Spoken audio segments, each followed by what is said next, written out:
पहली बंदत तोला गौरी के गणराज हो।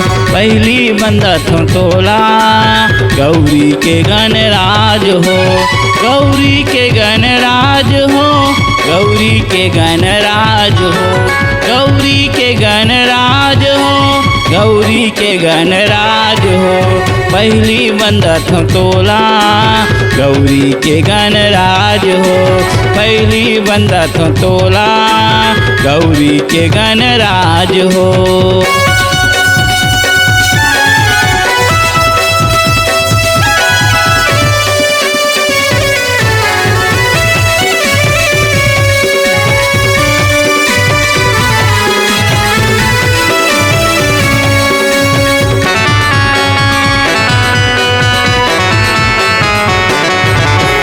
माता तोरे पार्वती है, पिता है महादेवा। पिता है महादेवा गजान, पिता है महादेवा। लड्डुअन के तोर भोग लगे, संत करे तोर सेवा। संत करे तोर सेवा गजानन, संत करे तोर सेवा।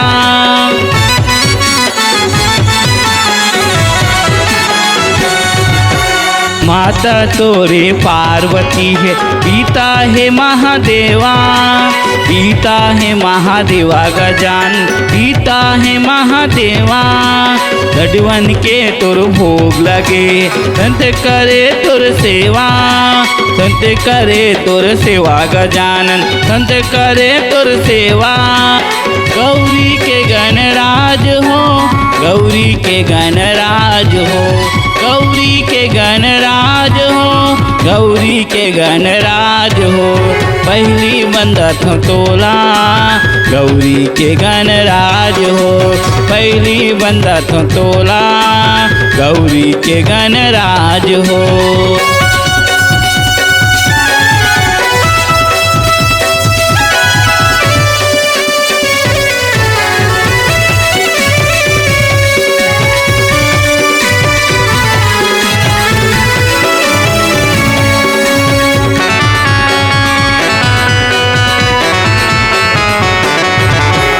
हर सभा माँ देवा लाल तय बचा था।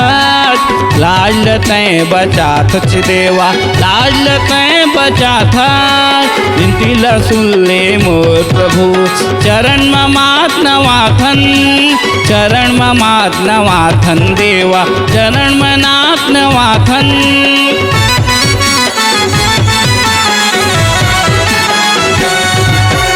हर सभा माँ देवा लाल तय बचा था। लाल तय बचा था देवा, लाल तय बचा था। दिल सुन ले मोर प्रभु, चरण मात नवाथन। चरण मात नवाथन देवा, चरण मात नवाथन। गौरी के गणराज हो। गौरी के गणराज हो। गौरी के गणराज हो। गौरी के गणराज हो। पहली बंदत तोला गौरी के गणराज हो। पहली बंदत तोला गौरी के गणराज हो। गौरी के गणराज हो। गौरी के गणराज हो। गौरी के गणराज हो। गौरी के गणराज हो। पहली बंदत तोला गौरी के गणराज हो। पहली बंदत तोला गौरी के गणराज हो। पहली बंदत तोला गौरी के गणराज हो। पहली बंदत तोला गौरी के गणराज हो। पहली बंदत तोला गौरी के गणराज हो।